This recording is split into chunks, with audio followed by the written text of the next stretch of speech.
Cette semaine, on a le plaisir d'avoir une statisticienne avec nous. So I would like to welcome, and I have the great pleasure of introducing today our speaker, Tamara Broderick. She's an associate professor in the Department of Electrical Engineering and Computer Science at MIT. She completed her PhD in statistics at the University of California at Berkeley. Previously, she had a bachelor's degree in mathematics from Princeton, a master's of advanced study at Cambridge, an MPhil in physics at Cambridge, as well as a master's in computer science from Berkeley. So I guess she's well suited to have a position in electrical engineering and computer science. She works on numerous things. Her recent research is focused on developing and analyzing models for scalable Bayesian machine learning. She has received numerous awards, including an Army Research Office Young Investigator Program Award, an ISBA Lifetime Members Junior Researcher Award, and many others. Today, she'll talk to us about approximate cross-validation for large data in high dimensions. And so it's a great pleasure to have Tamara talk to us. She was just telling us that she'd appreciate if a few people would open their cameras. Some of us are getting sick of seeming to teach to empty classes. So if she can see a few faces, she'll feel like we're taking part in this adventure. So Tamara, it's up to you now. Yeah, thanks very much. Thanks for the introduction. Thanks to everybody who showed up, and thanks to those of you who have your cameras on. I definitely appreciate talking to some real life people. So today I'm going to be talking about how cross-validation is sort of this gold standard for evaluation in machine learning and statistics, but it can be very slow because you have to rerun your potentially already expensive data analysis a whole bunch of times. And so we could ask, can we approximate cross-validation to get the nice evaluation properties, but in a really fast and still easy to use way. And so this is work that the two papers that I'll be talking about mainly today, the first authors are my fantastic postdoc, Ryan Giordano, and my fantastic PhD student, Will Stevenson. And I'll mention those papers at the end and as we go along. By the way, feel free to ask questions during. I'm super happy to take anything in the chat or whatever method works for people.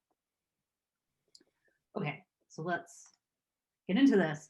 So in some sense, the story of a lot of data analysis and maybe the past few decades has been that better computation has let us run these increasingly complex and expensive data analyses in potentially life-changing application areas, which is both very exciting and has a lot of responsibility associated with it. So I'm thinking, medical applications, cybersecurity applications, financial applications, applications where we really care about getting things right and making sure that we're doing well. And so we can ask, when we do some evaluation of a data analysis, what are our desiderata? What are our goals? And I think they're very similar to our goals for the original data analysis. We want to make sure that our evaluation is accurate. If it says that our method worked well, then our method should have worked well. If it says that our method worked poorly, then our method should have worked poorly. Compute time matters. If I ran my method, and in order to evaluate it, it's going to take 6 months to run. I'm not going to use that evaluation method. It's just not going to happen. And I think similarly, when we think about the time of things, we have to think about user time at the same time. If it's that I have a fast evaluation method, but in order for a biologist, for a chemist, for a physicist to use it, they have to spend 6 months deriving equations. Again, it's probably just not going to get used. And so I really want something that's going to be fast in user time as well. And so how about cross-validation? Does this satisfy these desiderata? Certainly it's sort of the basic thing that we go to. It's I think the standard. Well, it seems to work well. in terms of accuracy. Certainly in terms of user time, it's extremely easy to use. It's model agnostic. You can use it sort of for any new method that comes along. And it really is just running the method a bunch of times. And so you don't have to derive equations to use it. You don't have to do any really additional work. You can just plug it in and go. And the problem that we're going to be addressing today is the compute time. So unfortunately, cross-validation can be expensive. Nowadays, many of our data analysis methods are pushing the boundaries of what we consider an acceptable amount of compute time already. And so now we're asking you to run that a whole bunch of times, sometimes n times, where n is the number of data points. And so that could be prohibitive. And so increasingly people might say, well, maybe I won't use cross-validation because the cost is too prohibitive. And so we're going to talk about how we can approximate cross-validation. In particular, we'll discuss how we can use a Taylor expansion in a thing that we have not yet said yet, but we'll get there. And then in order to deal with sort of a large complex analysis, we'll use that Taylor expansion. In order to deal with high dimensionality, we'll talk about dimensionality reduction. And we'll see that at the end, we can show that our method is fast, it's automatic, which is again is important, that user time aspect, and it's provably high quality. Now, I've structured this talk to focus on cross-validation in large part because I think we're very familiar with cross-validation. It's sort of a basic thing that we know about. But really, these ideas are not specific to cross-validation. There are a lot of other resampling and reweighting schemes that we care about in data analysis. I think a basic example is something like the bootstrap. That's certainly something that we care about, and maybe in terms of getting uncertainty. We actually have a paper that we'll be putting out soon on another type of case where reweighting comes up. So suppose that you have a data analysis, and if you're doing some analysis, in economics, for instance, and it really matters for public policy, you might be really concerned if you have, maybe thousands or tens of thousands of data points, and leaving out just one or a handful of data points totally changes the analysis. Like it turns a significant effect into a non-significant effect or a significant effect of the other side. And so you can actually use the ideas that I'll be talking about today to quickly understand if that's true of your analysis, that if just changing a few data points, like dropping a few data points, would totally change the analysis. And I'll just mention that paper at the end because we don't have it out just yet, but I think it's very exciting.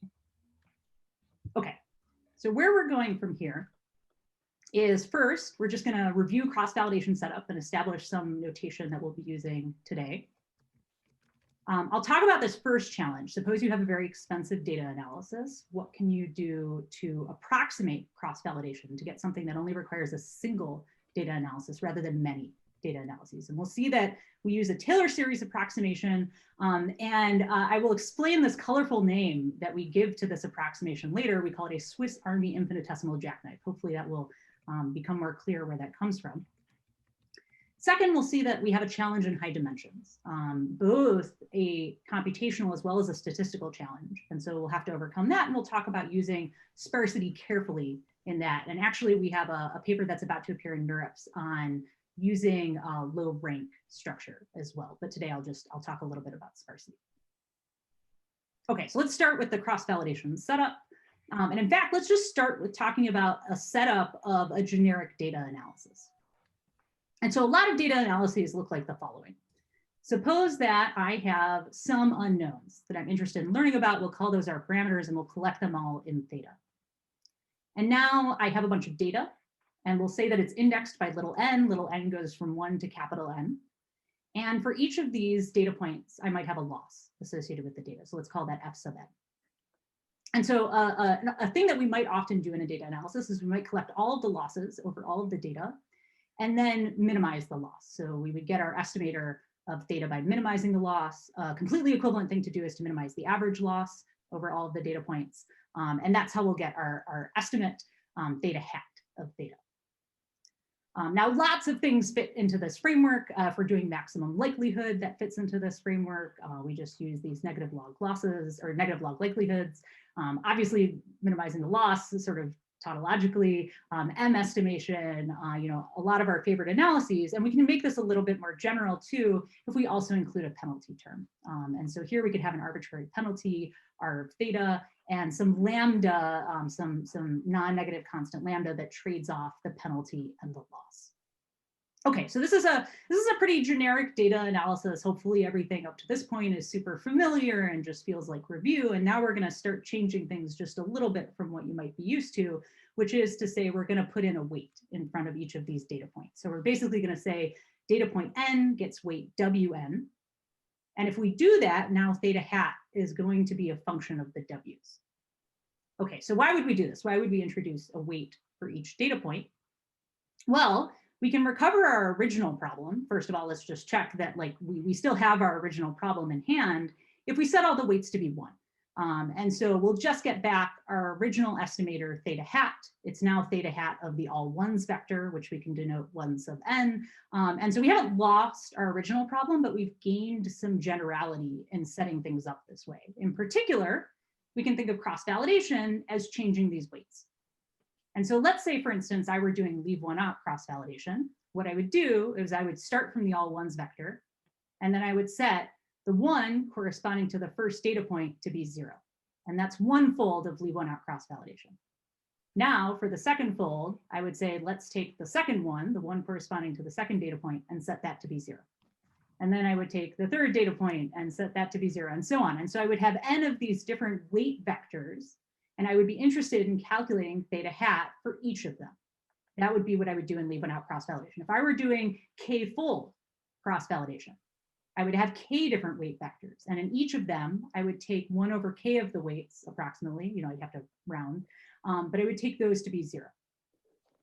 And so basically, whenever I'm doing cross-validation, I have a collection of weight vectors that I'm interested solving theta hat for those weight vectors.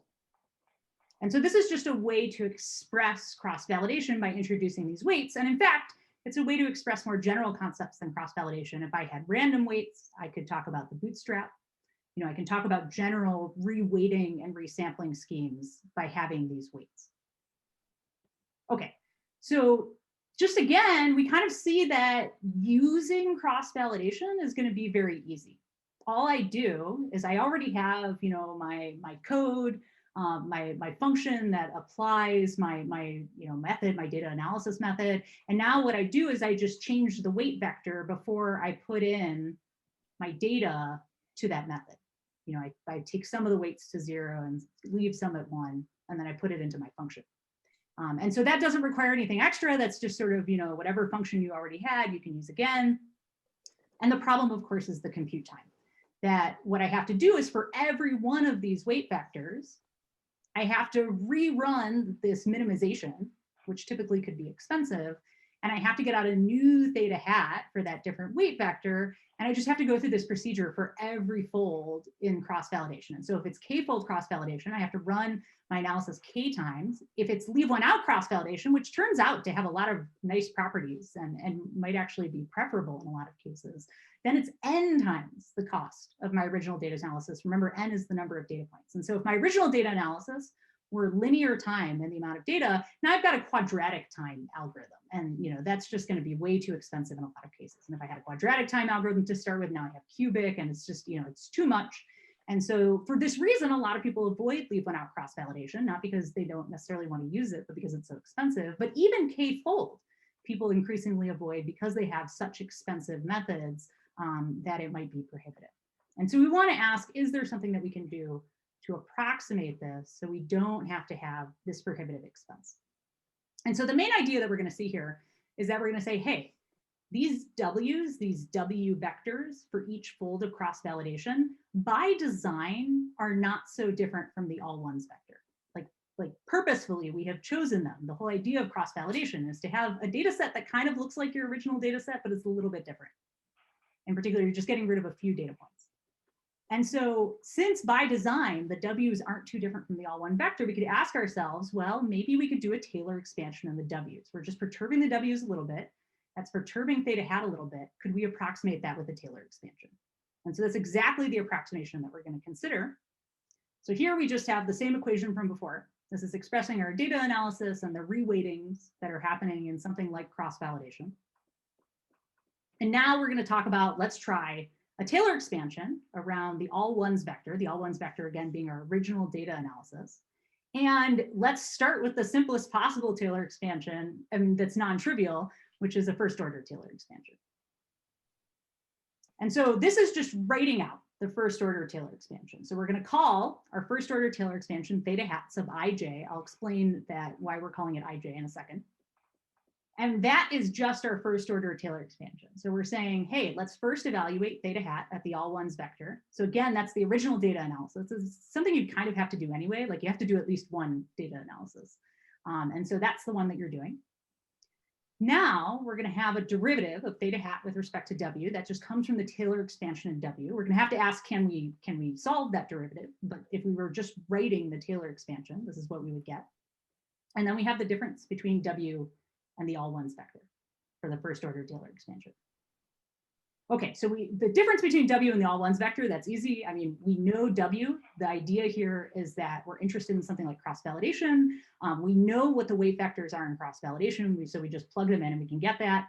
The theta hat at the all ones vector is our original data analysis. So again, there's nothing that we have to do there. That's just solving our original data analysis. The question is, can we solve for this derivative of theta hat with respect to W? And it turns out that basically, because of the setup that we have here, we can use the chain rule and the implicit function theorem. And in fact, we can solve for this. And so it's going to be some matrix H inverted times some matrix G. And let me tell you what these matrices are. So the matrix H is the Hessian of the objective. What do I mean by the objective? I mean that thing that we're minimizing at the top. So the thing within the minimization procedure. And so the Hessian here is the second derivative with respect to the theta vector. So the D1, D2 component is going to be the derivative with respect to theta sub D1 and the derivative with respect to theta sub T2. And G is going to be a matrix of gradients. So I have to explain why I'm calling it a matrix of gradients. So it's also the second derivative, a second derivative. It's a second derivative with respect to a particular element of theta. And W, the weights. But if you look up at that objective that's up at the top, again, the thing after the argmin, that's really easy to take a derivative with respect to Wn. It's just linear in Wn. And so we can just go ahead and solve that part, the derivative with respect to Wn, and we get, now that we just have the gradients with respect to the Fs, the losses, F1 up to Fn. And so that's why we're calling this a matrix of gradients, because we sort of already taken care of that derivative with respect to Wn. Now here's the key point. We have the second derivative with respect to the objective. We have this first derivative with respect to the objective, or with respect to the losses. The key point that happens here is that we can get all of these with automatic differentiation. We don't have to do old style methods like numerical differentiation or symbolic differentiation. We have all these great modern tools that have really revolutionized machine learning, arguably in the past 5 or so years. And automatic differentiation, being increasingly in the code that we write, is one of them. And so that's why we can get these second derivatives really easily, and we can get these first derivatives really easily. We never have to write these down. We can use automatic differentiation. Okay, so let's just note a few things. We said going in, an issue that we had with cross-validation was that we had to run all of these different data analyses, and that was expensive. And so here, let's first notice that we only have to run one data analysis to do this. We figure out theta hat at the all ones vector. That's like running our original data analysis and solving for the parameter. We evaluate H at the all ones vector. So we only have to do this once. We evaluate G at the all ones vector. So we only have to do this once. And then the only thing we do for each W to compute the theta hat ij at W, our approximation of theta hat at W. So theta hat ij at W is approximating theta hat of W. To do that approximation, we just do this final multiplication by W minus 1. And so that's just a matrix vector multiplication. We don't have to do any extra data analyses. So we've gotten away from the multiple data analyses. What about automaticness? We said that that was something that we cared about. Well, there's still a certain level of automation here. I think a really desirable level of automation, that we can do all these things with automatic differentiation, that we don't have to worry about taking derivatives by hand or solving equations by hand. And we're going to see in our code that this is pretty straightforward. It's not as automatic as cross-validation, though. For instance, by even taking this matrix of second derivatives, we're clearly requiring 2 times differentiability. So on one hand, there are a lot of losses and a lot of penalties that are twice differentiable, but of course there are some that aren't. So like an L1 penalty is a penalty that you definitely care about that's not twice differentiable, and I'll actually come back to that later in the talk. If you have ever seen local sensitivity analysis or influence scores, you're probably thinking, hey, this looks pretty familiar. And indeed, we totally agree. In fact, the reason that we sort of got into this area was we were originally looking at sensitivity analysis for Bayesian inference, and that happened to lead us in this direction. And so, yes, there's absolutely a rich connection there. Now, something I do want to mention is that there have been a number of other linear approximations for cross-validation around this time. I guess like we were all thinking something similar. But I want to make some distinctions with that work. So one, our theory applies much more generally in terms of, in particular, data, models, and weighting schemes. So a lot of the other existing work assumes only leave one out cross-validation. It makes assumptions like term-wise bounded gradients, which I'm going to talk about later and why that matters, and Gaussianity of data. We don't make any assumptions about the data. We do not limit to leave one out cross-validation. We don't even limit to cross-validation. Our W's could be random in some of our theory. And we don't limit to term-wise bounded gradients, which is important, and I'll talk about why that matters momentarily. In fact, also, there's another dominant method based on a Newton step that requires calculating an inverse Hessian for each weighting. Here we see that we only do that once. We only do the inverse Hessian for the all ones. And that's really important because you don't want to both create and invert a matrix for every single weighting. That can be a really prohibitive cost. So we're avoiding that here.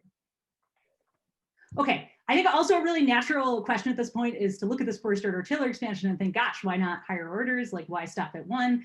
We totally agree, and we have a preprint on this. I want to suggest, or I want to point out, it's a very early preprint. So if you check it out, just be aware of that. But absolutely, and we think that this really matters not so much for things like cross-validation necessarily, but for things like the bootstrap that you really might want higher orders. But that's, again, very preliminary work stuff. Okay. So why do we call this the IJ? Why is it theta hat IJ? This is for the infinitesimal jackknife.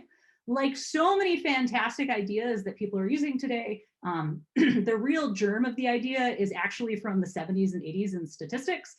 So if you look at this Jekyll 1972 paper, Clark 1983, people came up with this idea of an infinitesimal jackknife in statistics back in the day. And what's really interesting is at the time it was used as a theoretical tool for proving things like asymptotic consistency, asymptotic normality, and it was very much a theory tool. And people thought, well, you couldn't use this sort of in practice because you have to take all these derivatives. And so it's great nowadays that we have all this automatic differentiation software that just makes that practically very easy. And so we're basically taking these awesome ideas from back in the day and just making them available for a modern application. Okay, so what are our contributions exactly? Well, one are exactly these practical automatic differentiation wrappers, turning this theoretical idea into something that we can use in practice. But a really big difference between both the theory from the 70s and 80s, as well as a lot of the more recent theory, is that we get away from these very impractical assumptions. And so one of them is this term-wise bounded gradients. I'll show in a moment that basically term-wise bounded gradients really restrict you in ways that are not realistic. And then finally, we get these finite sample theoretical bounds on quality. And so I think this is actually pretty important. You know, we can get asymptotic bounds, and that's nice. But the reality is, in machine learning and statistical applications, we have the data that we have. And the whole point of using cross-validation is we want to know how well are we working on this data. And so we want to have bounds that are actually for the finite data that we have in store. And so this is why we're really interested in these really finite data theoretical bounds on quality. Okay, so going forward, I'm just going to talk a little bit about this practical code that you can use in practice. What is this term-wise bounded gradient assumption that I keep bringing up? Our theoretical bounds on quality, and we'll see some experiments. Okay, so first let's talk about this code. Oh, and by the way, so the reason we call this a Swiss Army infinitesimal jackknife is we're taking this infinitesimal jackknife idea and we're making it practical, and it can be used in a lot of different practical ways. So it's like a Swiss Army knife, but infinitesimal jackknife. So anyway, that is the origin of the name as promised. Okay, so let's look at the code. Okay, so the idea of how you would use this in practice is you would have two packages. So one is this great AutoGrad package for AutoDiff that's already out there. The other is this Vittles package for sensitivity developed by my postdoc, Ryan Giordano. And you would use it as follows. So let me just walk through what we're seeing here. So first, you just import the packages. There's nothing special going on there. Now you define your objective function. Now, mostly you kind of had to do this already, right? Like you had to define your objective function to even run your original method. The difference here is now you're defining it not just as a function of the parameter theta, but also as a function of the weights W. Now, again, hopefully this should be straightforward. You're just weighting each loss. And so if you already have this notion of my objective function is the sum of losses plus a penalty, then hopefully it's just extremely easy to put those weights in front of the losses. Okay, now again, something that you would normally do. So this is no different from your normal data analysis pipeline, is you optimize your objective function to find your theta, your parameter estimate, theta hat, we were calling it before. Now, again, the only difference here is you put in your objective function as a function, not just of theta, but also of the W's. In particular here, the all ones vector of the W's. But again, like these two steps, in some sense, are just reformulations of something you were doing anyway. So it's only in the final two lines that we actually do something that's different. So the first thing we do is we find the linear approximation. We run our method, we get this linear approximation for the Taylor expansion. And the final thing we do is we apply it at some new weighting. Now, the reality is if you were doing cross-validation, you would actually have either a for loop or some kind of way to go over all the different weights that correspond to the folds of cross-validation. Or likewise, if you were doing the bootstrap, you would go over all the different weight vectors that you have from the bootstrap or something like that, whatever your reweightings are. Here, we're just looking at one particular set of weights, W new, but generally you would look at a bunch of different weights. But I guess the point that I want to emphasize here is that's it. This is all the code that you have to use in practice. As a practitioner, you don't have to derive equations, you don't have to check anything. You just go ahead and run this code. And again, while it's not quite as general as cross-validation, which is pretty tough because cross-validation is just like extremely general and awesome, it's pretty close. We just have this differentiability assumption, but beyond that, like, you can really just use this as long as you can set up in this very general framework. Okay, so this is hopefully a demonstration that this is pretty easy to use in practice. Now let's check out the theory that supports it. Now, before I get into sort of all the assumptions and exactly what the theory is, let's talk about this termwise bounded gradient assumption. So here I'm just repeating this equation that we've seen a few times now. So this is just the theta hat as a function of W. So for every weighted set of data that you have, this is sort of the theta hat that you estimate for that. Okay, so now let's talk about a particular case that you would feel pretty bad if your theory didn't cover. So in particular, squared error loss is about as simple as it gets in terms of loss. This is certainly a very standard loss. You would want your theory to cover a squared error loss. And so let's look at a squared error loss. Let's say that our Fn is 1/2 xn minus theta squared. Okay, so here what we're plotting is just the loss as a function of x. So it's sort of centered around a particular theta. And now for that same theta, we can also draw a bunch of data from a normal distribution centered at that theta. So here, all those little x's are just draws of data xn IID from a normal distribution with mean theta and variance 1. Now this is a pretty simple setup. We have squared error loss and we have normal data. We would feel really bad if our theory didn't cover squared error loss with normal data. That's about as simple as it gets. And what we're about to see is that basically a termwise bounded gradients assumption, which is in basically sort of all the previous theory, both modern and classical, doesn't cover this case. And so that's why we need to get beyond it. Okay, so let's take our gradients here. Our gradients are simple to calculate. They're just xn minus theta. And a termwise bounded gradients assumption means that we're bounding this quantity as n goes to infinity. That is to say, we're bounding all of the gradients by the same bound as n goes to infinity. Well, let's ask ourselves in this very simple case, would this assumption apply? Is it true that this would be bounded? Now, if we think about it, if we keep drawing xn's from normal theta 1, of course, they're just going to get increasingly far from theta. And so in fact, we're definitely going to see as capital N goes to infinity that this is going to go to infinity, that this quantity is going to go to infinity. In particular, it's not going to be bounded. And so if you made a termwise bounded gradients assumption in your theory will not cover this very simple setup with our squared error loss and our normal data. And so we need something we need some kind of control over these gradients, theoretically. So we want to ask ourselves, is there something else we can use, some kind of other assumption we can use on this that will still let us get the theory that we need, but will be more realistic, will allow more realistic models and losses and everything. And so what we're going to do is we're going to control instead the average square gradients. So here, you should interpret this as taking the gradients, squaring them, summing them up, and dividing by n. And so of course, you just look at this and you say, oh, as n goes to infinity, we know that this is just going to go to the variance. And so this is going to go to 1. And so in fact, this will be bounded in this case.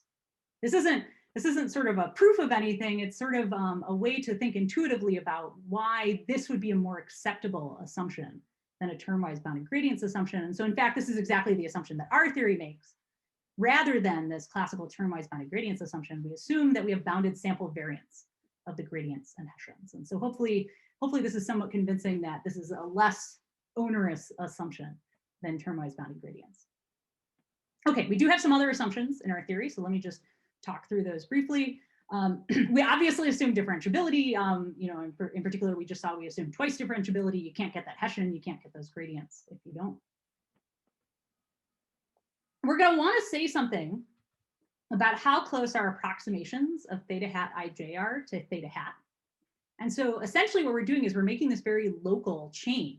We're just making this little linear perturbation in our Taylor expansion. And so how do we turn sort of a local change into a global statement? Well, we're going to have to make some kind of assumption. The assumption that we choose to make is a convexity assumption. There might be other assumptions that are appropriate, but you're going to need something that makes the local global, essentially. Okay, we make an assumption on the weights, essentially that they're not too extreme.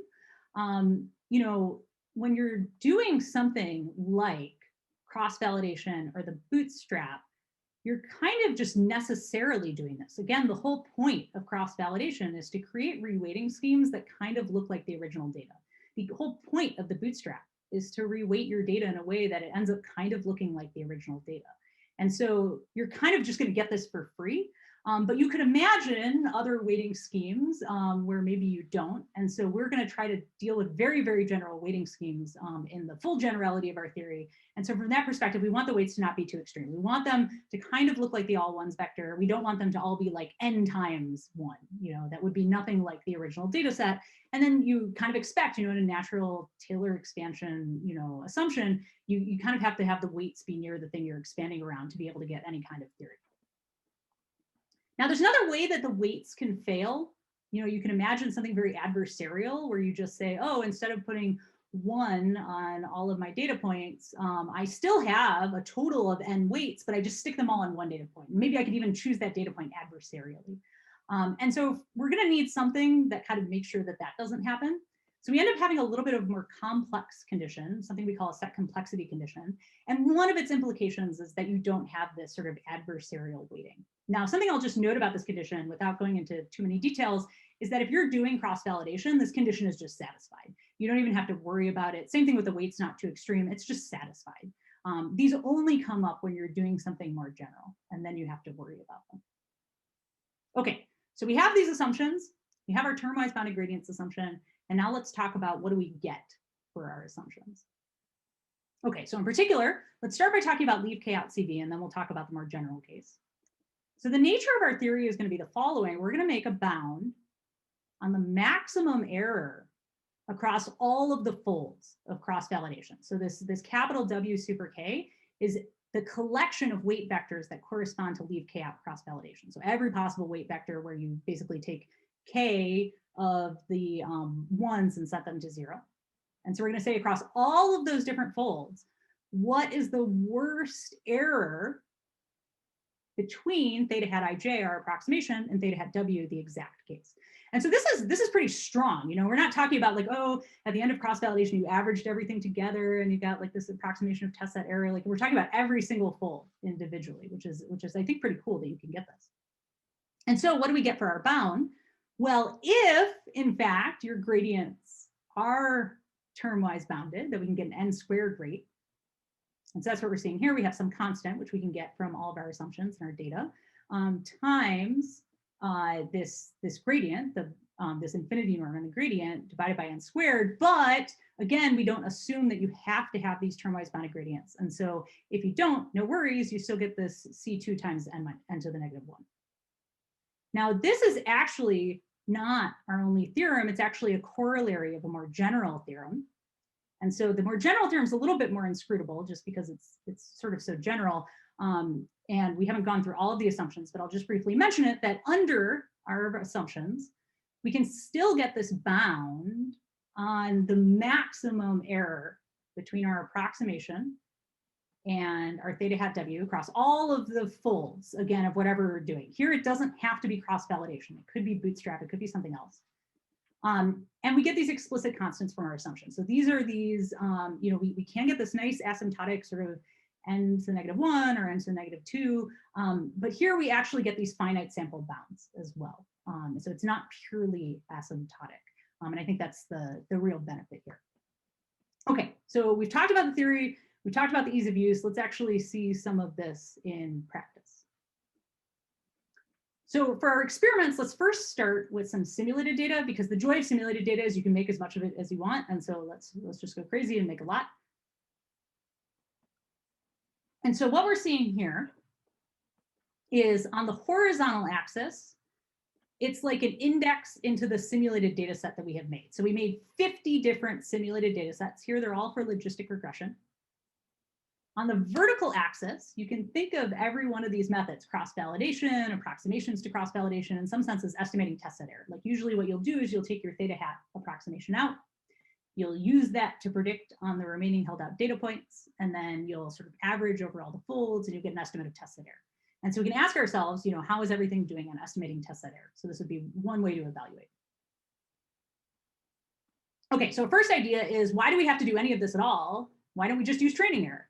And as we can see here, in this particular case, training error, which is the blue dots, which is at the bottom, is underestimating test set error. It's sort of something that we expect from our sort of data analysis knowledge that might happen.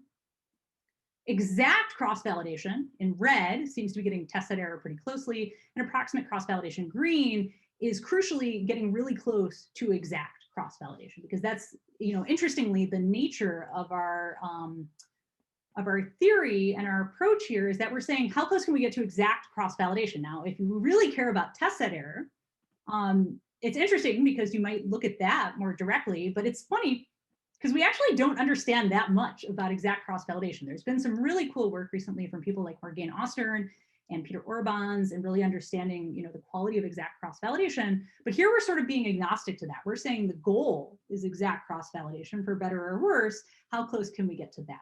And certainly that's what we saw in our theory, and now we're seeing that in our experiments. Now, I just want to notice, something you might notice here is that this is sort of monotonically increasing in training error, and that's how we have ordered the data sets here, is by the training error.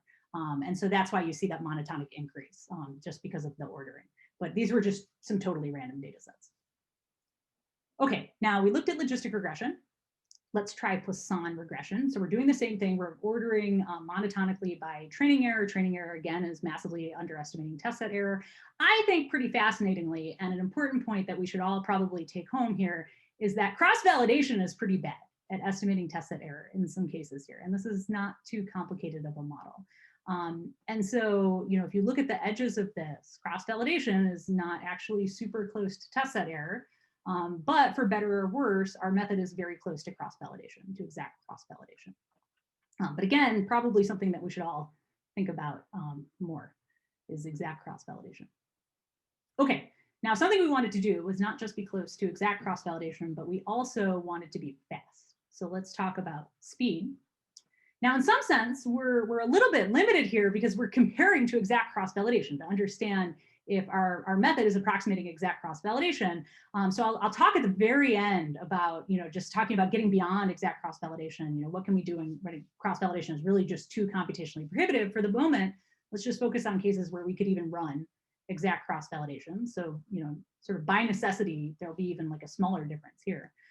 But here we see, as data set size n increases, and we see increase on a log scale here, that there is increasingly a large gap between Exact cross-validations cost in time, which is in red, and approximate cross-validation, which is in green. In fact, we're seeing at least an order of magnitude by the end of this scale, and we expect that to sort of keep growing beyond this as we get more and more data points.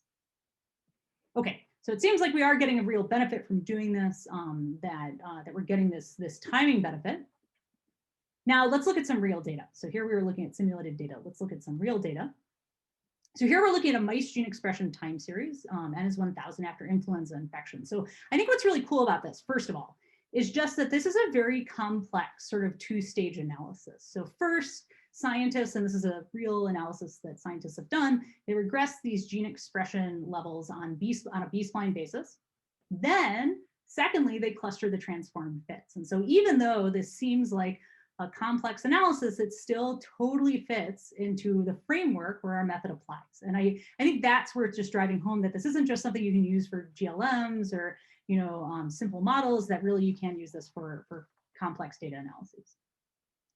Okay, so let's see what this looks like. So something that you might be interested in here is not just assessment, but hyperparameter selection. So here, something you might want to do is you might want to choose the B-spline degrees of freedom. That would be the hyperparameter selection in this case. And first, let's consider using training error in blue. Now, the classic problem with training error in this case, and it certainly bears out here, is that it tends to monotonically increase with the complexity of the problem. And that's exactly what we see. You couldn't really use this to choose the B-spline degrees of freedom because it's just going to keep decreasing as you get a more complex model. Now, if you use test error instead in purple, you get this sort of nice elbow, like it goes down and then at 7, it starts going up again. And so you could say, oh yeah, what I'm going to do is I'm going to choose B-spline degrees of freedom equal to 7 because I get this really nice sort of error beyond that.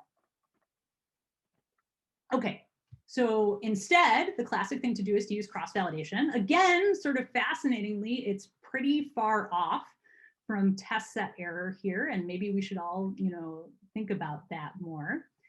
But unlike training error, it does have an elbow, and so you can actually use it to choose the B-spline degrees of freedom here. Fascinatingly, again, our method is actually really close to test set error here. So if you look at it, it's the IJ in green. I think it's an open question to better understand whether this is some kind of interesting regularity that's going on, or if it's just lucky and we're sort of within the range of the difference between exact cross-validation and test set error. But I think the important takeaway here is that unlike training error, you get that elbow with the IJ, with the infinitesimal jackknife. You do get that it goes down and then it goes up again, so you can actually use it for hyperparameter selection. Now, we haven't done, you saw our theory before was on this difference in theta hat, so we haven't done theory on hyperparameter selection, but since our work, there's been this great paper by Aisha Wilson and Maximilian Casey and Lester Mackey that's focused a lot more on hyperparameter selection. And so if you're interested in that, I encourage you to check out that paper. Okay, so at this point, we've seen that we can have this challenge of a very expensive data analysis, and we can use a Taylor series approximation, the Swiss Army infinitesimal jackknife idea, to approximate cross-validation so we don't have to run this expensive data analysis a whole bunch of times. Now, something you may have noticed, though, in that approximation is there's a matrix inverse. And as soon as somebody says something is computationally scalable and you see a matrix inverse, I think like your skepticism alarm bells should be ringing. And you have to think what's going on with that matrix inverse. And so that's what we're going to talk about next. What is going on with that matrix inverse? Okay, so the second challenge is high dimensions. Okay, so let's go back and look at our IJ approximation and see where this, scary matrix inverse is coming in. Okay, so yes, we said that our cost in terms of number of data analyses was in fact that we only have to do one data analysis. So great, that's definitely true. What we've left out is the dependence on D, the dimension, and what is that bringing in here? And so in particular, let's look at the computation that we're doing. So remember, we create this Hessian of the objective. We only have to do it once for this all ones vector and this matrix of gradients. We only have to do it once, but once could be prohibitive still. Doing a matrix inverse can be very expensive. And in particular, let's recall this matrix inverse is a D by D matrix. And also G, for that matter, is a D by N matrix. And so we're also going to have to do that matrix product and then the matrix vector product. But the key point that I want to emphasize right now is that matrix inverse. So first we have to create the matrix. That'll be something like d squared, which is already maybe a lot for a really high dimensional problem. And then inverting a matrix is somewhere between quadratic and cubic. Let's just say cubic for the moment, but it's definitely too much. If you have a high dimensional problem, you do not want to have a d cubed cost. That will be a prohibitive cost. Fun fact, this is not the end of our problems. It actually gets worse from here. It's not just a computational issue, it's a statistical issue. The accuracy can also be bad in high dimensions. So let's just see an illustration of that. So what we're looking at here is on the horizontal axis, we're creating a whole bunch of simulated data sets of size capital N, and we're increasing them. And so we're seeing that with log N plotted here. On the vertical axis, we're looking at error, in this case, error in estimating cross-validation.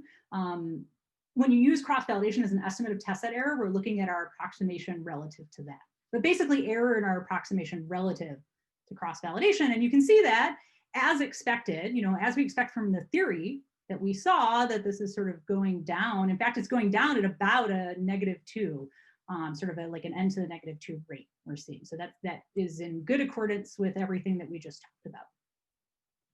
Okay, so what's the problem? Well, now, let's say instead of d being constant, so what we did to generate that blue line was we set d to be constant, and we just generated a bunch of these fake data sets. Now what we can do is we can have d growing.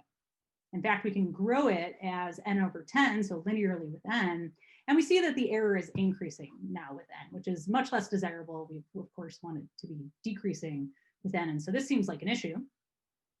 And then something that's worth noting is that the problem doesn't go away on its own. So there's a sort of idea that we typically have in statistics and machine learning of, there's probably some smaller effective dimension lying around. Maybe it's sparsity, maybe it's low rank, but real data tends to have some kind of smaller thing going on. And so what we did to generate this red line was we actually took a logistic regression problem, set the actual number of non-zero effects to be 2, and then set everything else to 0, and we still have this problem. So there really is a smaller effective dimension here. There's a really sparse set of effects that is non-zero, but we're sort of not getting the result on its own. Like, it's not like the problem is just finding the smaller effective dimension. We kind of have to go out and get it somehow. And so that's what we're going to do next. Okay, so what can we do? Well, somehow there's clearly sparsity that we might want to take advantage of. That's certainly a notion of lower effective dimension that makes sense. And so we can ask, how can we take advantage of sparsity? So one idea that folks have thrown out around the general approximate cross-validation area is, how about I just do a further approximation via randomized solver? So the hope is that this will really speed up this matrix inverse. And the problem is that, yes, you can get a lot of speed ups by approximating the matrix inverse, but you haven't solved the error problem then.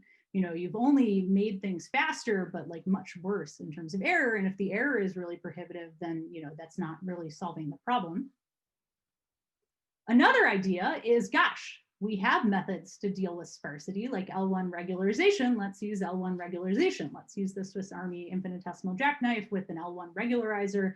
And the problem, as we mentioned before, is the L1 penalty is not differentiable, so we can't just use this, directly for free. Okay, another idea that other folks have thrown around in the approximate cross-validation world, an exciting world, is how about we use a smooth approximation to L1. So, L1, remember, is like this, this little sort of, divot. We're sort of, meeting at this triangle. And so how about instead we just smooth that out and approximate it? Like we don't have exactly that one non-differentiable point, which is stopping us from differentiating things. Let's just approximate it with a nice smooth function.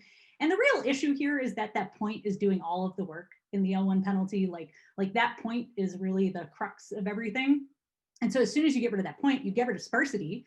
So now you're going to be slow because you don't have the sparsity and you have to do this big matrix inverse. And it turns out that this is inaccurate as well, which we'll see in the next slide in some experiments.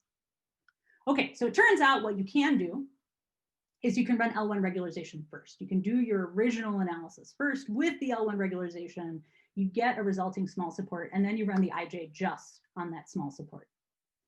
Now, let me say what's good, and then let me say a caveat. So what's good is, this is great in terms of if you care about approximating cross-validation, these theta hats, you can get the same kind of theory we talked about before. You can show that this is accurate, that this is fast, that this is supported by theory. The caveat, the elephant in the room, is that if what you're trying to do is use cross-validation to choose lambda, this is clearly not going to cut it. You're going to need something else to choose lambda. And so for the moment, I'm just going to focus on assessment. Again, I think there's really cool work that's going on in terms of hyperparameter selection. So again, check out Aisha Wilson's work. I think she actually gave a talk about this recently, so maybe you've already done that, which is great. But I think that this is the elephant in the room right now, is really knowing what happens with that model selection. But I'm going to focus on model assessment, on getting those theta hats, and getting these assessment tools, these evaluation tools from cross-validation. Okay, so let's see some experiments for that. Let's start with high dimensions. Again, at first, and I'll talk about an example where we get away from this later, but at first we're really interested in understanding how we do relative to exact cross-validation, because that's our goal, again, is to sort of approximate exact cross-validation. And so our experiments are somewhat limited because we want to have something where we can run exact cross-validation. So first we'll start with n equals 500 so that we can run exact cross-validation. I do think 40,000 is actually a pretty challenging high dimensional problem, and so that's not as toy.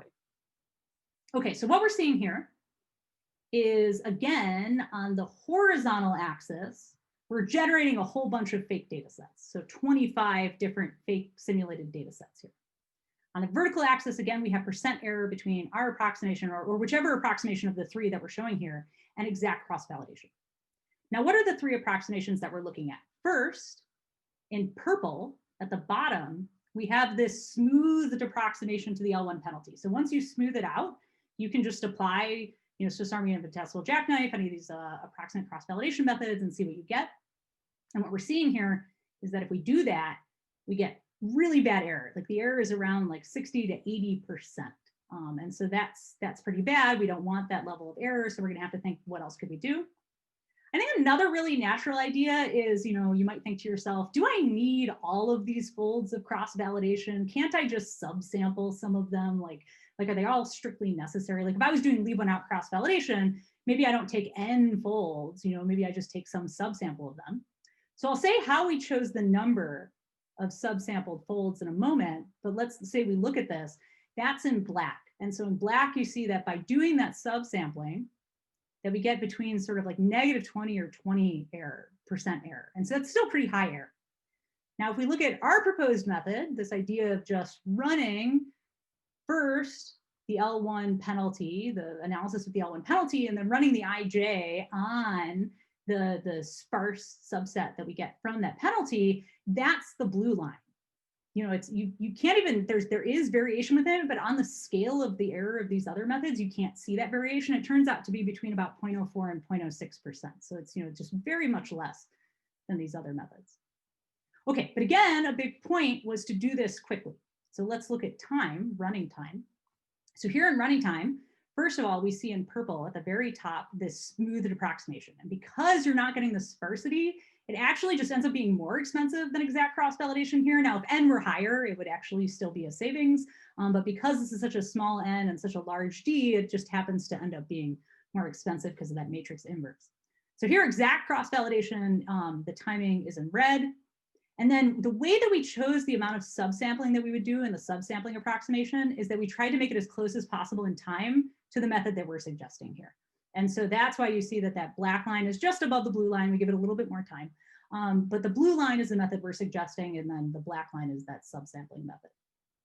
And so again, you see that for basically the same amount of time, you get a lot more error with subsampling. And so we don't just want to do subsampling, even though it would be a very natural thing to try. Okay, so let's look at some real data. We see the same sort of thing in real data.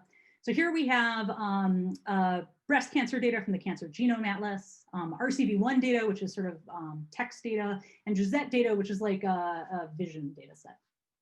And so here again, we see by making this smoothed approximation that you get this huge error, on the tens of percentages, whereas with our method, you almost can't see the error again on the scale because it's very near zero. And then same thing with running time. Running time is off the charts for exact cross-validation here, but you also get a speed up for using this L1 penalty method relative to using this smoothed approximation.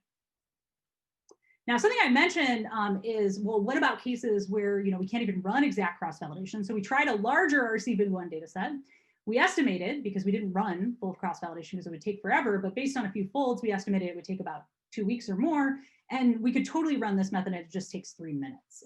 And so this is the goal, is to really use it in these cases where you can't run exact cross-validation, but you can reasonably run this method. Or at least, you can also imagine cases where I think it's very common that you'd be iterating in some kind of machine learning pipeline. And so maybe at the very end, you're willing to spend like an incredible amount of time on exact cross-validation, but in the beginning, maybe you want something a bit faster. And so this could fill in there as well. Okay, so just to recap, RCV approximation requires just this one algorithm run. In fact, both methods we talked about today. The idea was to use this Taylor expansion to deal with these very expensive data analyses, and then L1 regularization to deal with the high dimensions.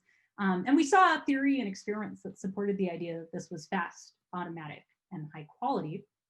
I just want to point you to some papers that we've been working on in this area. So the first stuff that I talked about today is in this paper, A Swiss Army Infinitesimal Jackknife. This introduces the idea of the Swiss Army Infinitesimal Jackknife. All the code is available online, so please definitely feel free to check that out. If you have any comments or bugs that you find or anything like that, I mean, we'd just love to hear that. So I encourage you to check that out. The second part that I talked about today was dealing with sparsity in high dimensions, and so that's in our paper, Approximate Cross-Validation in High Dimensions with Guarantees. Now, we've actually done some more work in this area since these papers, so I'll just note a few extra things. One, I talked about our higher order Taylor expansions. Again, this is very much work in progress, but you can see an early version up on the archive. We have 2 papers that are about to appear in NeurIPS that relate to this work. So one is another type of again, effective dimension that you can see in data is low rank data rather than sparse data. And so we have a paper on dealing with low rank data with Madeline Udell that'll be appearing in NeurIPS 2020. And we have a paper with a bunch of my other students and postdocs and our colleague Sumit Ghosh on cross-validation for structured models. So if you're doing something like a time series or a spatiotemporal model or something like that, you're not just having this sort of IID loss setup that we talked about earlier. You have all of these intricate sort of relationships between your data. And so you have to set up even a form of structured cross-validation to deal with that, and then a different form of approximate cross-validation to approximate that. And that's what we cover in this paper. And then I'll just mention again this paper that we will hopefully have online very soon. We're really just polishing the very end of it. I think very exciting idea, which is using this reweighting idea to quickly understand if I dropped, just a couple of data points from my data set, or just a very small percentage of my data set, would that change the conclusions of my analysis? If I found that microcredit was really helping people in poverty, and then I had 15,000 data set points to support that, and then I changed just a few data points, and that said that microcredit was hurting people in poverty, I'd be really worried about investing in microcredit. And so actually we analyzed some real economic analyses, some really famous economic analyses in this paper, using again exactly these ideas of reweighting and changing the data points. This is with our awesome co-author, Rachel Meeker, who's an amazing economist. Okay, thank you very much. If there are any questions, I'd be happy to take them. Thank you very much, Tamara. Are there questions? Est-ce qu'il y a des questions? Either in the chat or directly, you can open up your mic. Hello. Hi, Tamara. Thanks for the talk. I have a question on the understanding of the Taylor expansion formula. So could you please go back to the first slide you talk about the Taylor expansion? Will do.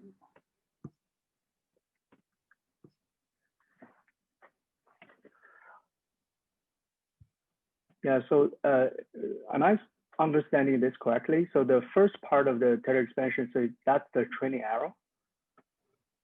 So I guess I wouldn't necessarily describe it as training error. So it's more like you would use this to then estimate test set error in the following way. So let's say you were doing like something like just as an example, a logistic regression. So then you would have your sort of GLM effects, your theta. So theta would be the theta times x. And so what you would first do is you would do your minimization to get your parameter estimate theta for all the data. And then what you would do is you would use that in the Taylor expansion to estimate what would be your parameter estimate theta if you had left out some of the data. So that would be the theta hat W.